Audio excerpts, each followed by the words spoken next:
Question എനിക്ക് ഇഷ്ടപ്പെട്ടു. പക്ഷേ ഈ ക്വസ്റ്റ്യൻ ചോദിച്ച നിങ്ങള് ഒരു ഗ്രൂപ്പ് ഓഫ് അല്ലെങ്കിൽ ഒരു ഹൈപ്പർ മാർക്കറ്റ് ഗ്രൂപ്പിന്റെ 4-5 ബ്രാഞ്ചിൽ വർക്ക് ചെയ്യുന്ന 4-5 മാനേജേഴ്സാണ്. ആ കാര്യം നിങ്ങൾ മറന്നുപോയത്. നിങ്ങൾ വർഷങ്ങളായിട്ട് മാനേജ് ചെയ്യുന്ന നിങ്ങളുടെ സ്റ്റോറിൽ നിങ്ങൾ എന്നോട് ഈ ക്വസ്റ്റ്യൻ ചോദിക്കുമ്പോൾ ആൻസർ പറയാൻ കുഴപ്പമില്ല.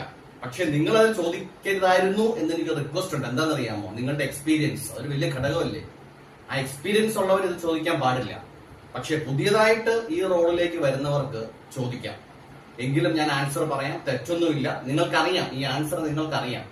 അതുകൊണ്ടാണ് ഞാൻ അങ്ങനെ പറഞ്ഞത് കേട്ടോ. മറ്റൊന്നും വിചാരിക്കണ്ട. ഒരു നല്ല മാനേജർ എങ്ങനെ മാനേജ് ചെയ്യും? അതല്ലേ നിങ്ങളുടെ ക്വസ്റ്റ്യൻ. നിങ്ങൾ ചോദിച്ചത് വളരെ വലിയൊരു ക്വസ്റ്റ്യൻ ആണെങ്കിലും പറഞ്ഞു വരുമ്പോൾ ഇത്രയേ ഉള്ളൂ. ഒരു മാനേജർ എങ്ങനെ മാനേജ് ചെയ്യും? ഒരു ഹൈപ്പർ മാർക്കറ്റ് എങ്ങനെ മാനേജ് ചെയ്യും? സിമ്പിൾ ആണ്. അതിന്റെ ആൻസർ 1 മിനിറ്റിൽ നിങ്ങൾക്ക് തരാം. ഒറ്റ മിനിറ്റിൽ നിങ്ങൾക്ക് തരാം. നിങ്ങളുടെ ഫേസ് ഈ വീഡിയോയിൽ കാണിക്കുന്നതിന്റെ കുഴപ്പമുണ്ടോ? താല്പര്യമില്ല? വേണ്ട വേണ്ട, ഓക്കെ, എന്റെ ഫേസ് മാത്രം മതി. ഞാൻ പറയാം. ഒരു ഹൈപ്പർ മാർക്കറ്റിന്റെ മാനേജർ ലീഡ് ചെയ്യുന്നതിനകത്ത് 2 കാര്യമേ ഉള്ളൂ. 2 ഫേസ്, 2 കാര്യം, അല്ലെങ്കിൽ 2 തരത്തിൽ മാനേജ് ചെയ്യാം. അതെങ്ങനെയാന്ന് വെച്ചാല്, ഒന്ന്, നിങ്ങളുടെ പൊസിഷൻ, നിങ്ങളുടെ പവർ വെച്ച് നിങ്ങൾക്ക് ഹൈപ്പർ മാർക്കറ്റ് മാനേജ് ചെയ്യാം. പവർ.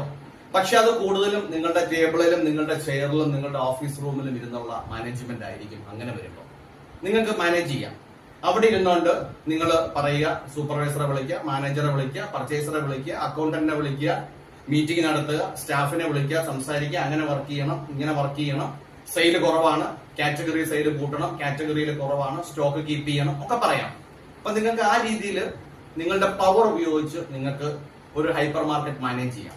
സെക്കൻഡ് തിങ്, രണ്ടാമത്തെ കാര്യം, നിങ്ങൾക്ക് നിങ്ങളുടെ ഇൻഫ്ലുവൻസ് ഉപയോഗിച്ചും നിങ്ങൾക്ക് മാനേജ് ചെയ്യാം. എനിക്ക് തോന്നുന്നത് അതായിരിക്കും ഒന്നുകൂടെ ബെറ്റർ.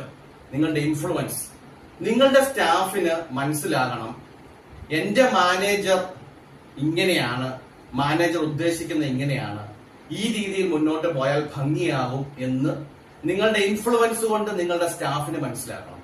അങ്ങനെ മനസ്സിലാവുമ്പം സ്റ്റാഫ് നമ്മൾ ആ മുമ്പേ പറഞ്ഞ ആ പവർ ഉപയോഗിച്ച് നമ്മളുടെ ഗ്രൂപ്പിനെ അല്ലെങ്കിൽ നമ്മളുടെ സ്റ്റാഫിനെ ലീഡ് ചെയ്യുന്നതിനാൽ കൂടുതൽ ഈ ഇൻഫ്ലുവൻസ് ഉപയോഗിച്ച് ലീഡ് ചെയ്താൽ ബെറ്റർ സെയിൽസും ബെറ്റർ റിസൾട്ടും കിട്ടും. ഞാൻ പറഞ്ഞ പോയിന്റ് മനസ്സിലാവുമെന്ന് വിചാരിക്കുന്നു. ഒന്ന്, ബൈ ഇൻഫ്ലുവൻസ്. നിങ്ങളുടെ ഇൻഫ്ലുവൻസ്, നിങ്ങളുടെ സ്റ്റാഫിന്റെ മനസ്സിലേക്ക് നിങ്ങൾ ഇറങ്ങിച്ചേരണം. എന്റെ മാനേജർ ഇങ്ങനെയാണ്, എന്റെ മാനേജർ ഉദ്ദേശിക്കുന്നത് ഇങ്ങനെയാണ്, എന്റെ മാനേജർ പറഞ്ഞിരിക്കുന്നത് ഇങ്ങനെയാണ്. ഇനി ചോദിക്കേണ്ട കാര്യമില്ല. മാനേജർ പറഞ്ഞിട്ടുണ്ട്, കൃത്യമായിട്ട് റിപ്പോർട്ട് തരണം, കൃത്യമായിട്ടുള്ള സ്റ്റോക്ക് റിപ്പോർട്ട് കൊടുക്കണം, കൃത്യമായിട്ട് ഇത്ര പീസ് അടുത്ത 10 ദിവസത്തേന് പ്രഡിക്റ്റ് ചെയ്യാം, ഇത്ര പീസ് വിറ്റ് പോകും. അത്രയും ഓർഡർ കൊടുത്താൽ മതി. വെറുതെ ഓർഡർ കൊടുത്ത് നിങ്ങളുടെ വെയർ ഹൗസിൽ കീപ്പ് ചെയ്യേണ്ട ആവശ്യമില്ല. അപ്പൊ എന്റെ മാനേജർ ഇതാണ് പറഞ്ഞിരിക്കുന്നത്.